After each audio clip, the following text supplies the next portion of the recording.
Good morning, everyone. Happy Thursday. It is March 13th. Lisa Lydia Scott here with you this morning.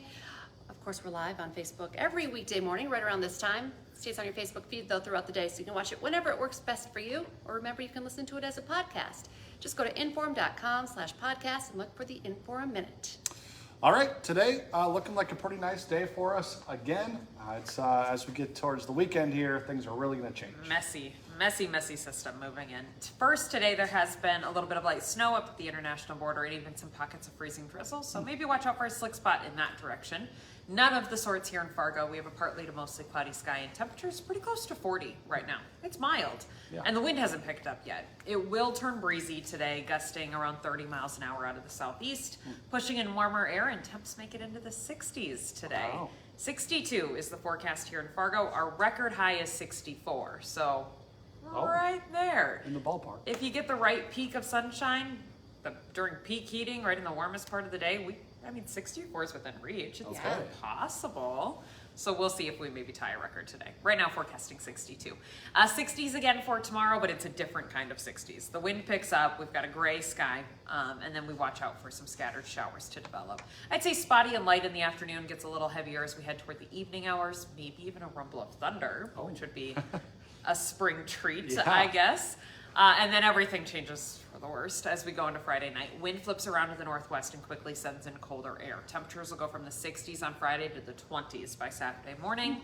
That means we'll see the switch over from rain to freezing rain. There will be a period where icing is possible, and then even some sleet and then some snow by the time you wake up on Saturday morning. So pretty much any mode of precip is possible here with this system. Outside of hail and grapple, probably not going to happen, but it's going to be a mess.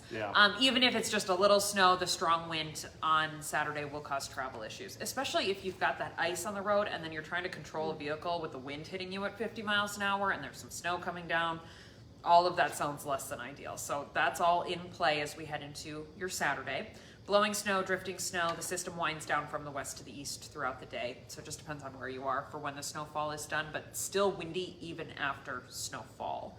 Power outages, possible, especially if you get ice on power lines and then you're gusting 30 to 50. That can make those galloping lines. So we'll watch out for that. Maybe make sure things are charged up Friday night before you go to bed. Okay.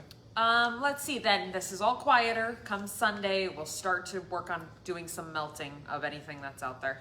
Temperatures upper 20s, low 30s, but sunshine, and a March sun angle can melt even if the temperature is not to 32. So we'll start a little bit of melting on Sunday. 40s for St. Patrick's Day. We kind of dance around the 40s and the 30s for most of next week, and then 50s by next weekend. So all right, sounds good. Next weekend looking a lot more comfortable. Just got to get through this blast of winter again. Yeah, you've got a lot going on here. You've got the rain, thunder, freezing rain, sleet, snow, and wind all in this forecast. Yeah, that sounds like that kind of rain turning to snow mix is going to make it the difference of how much snow you can Very much so.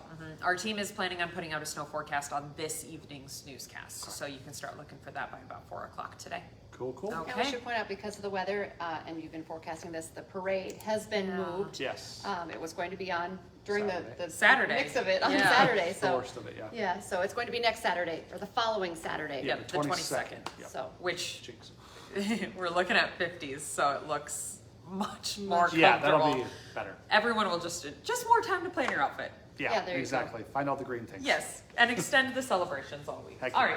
thank you, Lydia.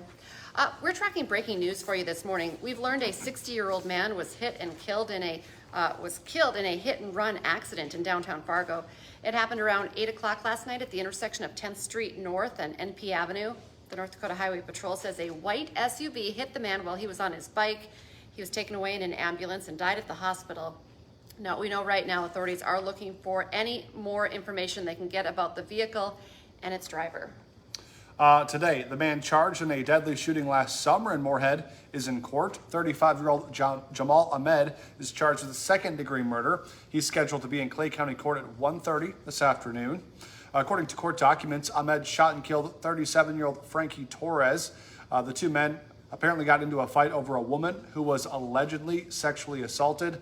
Ahmed faces up to 40 years in prison. A Fargo man will be sentenced later this month for hitting and killing a pedestrian last December.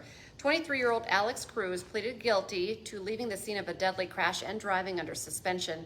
Prosecutors say he was speeding because he was late for work when he hit 36-year-old Robin Kraus. She was crossing the street by the 52nd Avenue Walmart. Cruz is facing 10 years in prison. He'll be back in court for that sentencing on March 24th. New this morning, an update for you on a resolution urging the U.S. Supreme Court to strike down gay marriage. WDAY has now learned that the Senate Judiciary Committee voted 6-1 on that bill with a do not pass recommendation. That came after hours of testimony in Bismarck on Wednesday. The bill narrowly passed the House last month. It now heads to the full Senate floor for a vote. This morning, Canada and the European Union are retaliating against President Donald Trump's tariffs by imposing new taxes on many American products. Canadian tariffs went into effect at midnight. They impact everything from steel and aluminum to computers and sporting goods. The European Union is also vowing to raise tariffs on American beef, bourbon, and motorcycles next month. It comes after Trump imposed sweeping 25% tariffs on aluminum and steel imports on Wednesday. All right, today the North Dakota WDAY high school basketball tournaments begin. The girls' games will be played at the Fargo Dome today. You can watch them on WDAY Extra. Boys are going to be playing at the Shack. Those games will be on WDAY2. It's going to be a lot of fun, a lot of good matchups. Yes. It's going to be busy in North Fargo today with that going on. Absolutely. I don't think you'll get a table at Buffalo Wild Wings. Probably not. Hot Mike with Damiso coming up 9 to 11 on WDAY Extra. Of course, he's also going to be talking about the state tournament. Also, he's going to be talking specifically about how the girls' team at Shanley is using the youngest roster in the state to its advantage.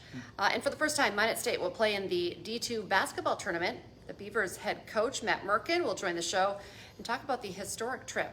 Hot Mike is on from 9 to 11 on WDAY Extra. Don't forget, for your first 3 months with a subscription to Inforum.com, you're going to get it for just 99 cents a month. It's a good deal, so go check it out on Inforum.com/subscribe, and you can sign up. Our next newscast is coming up at 11 this morning, and then we have you covered this afternoon starting at 4, 5, 6, 9, and 10.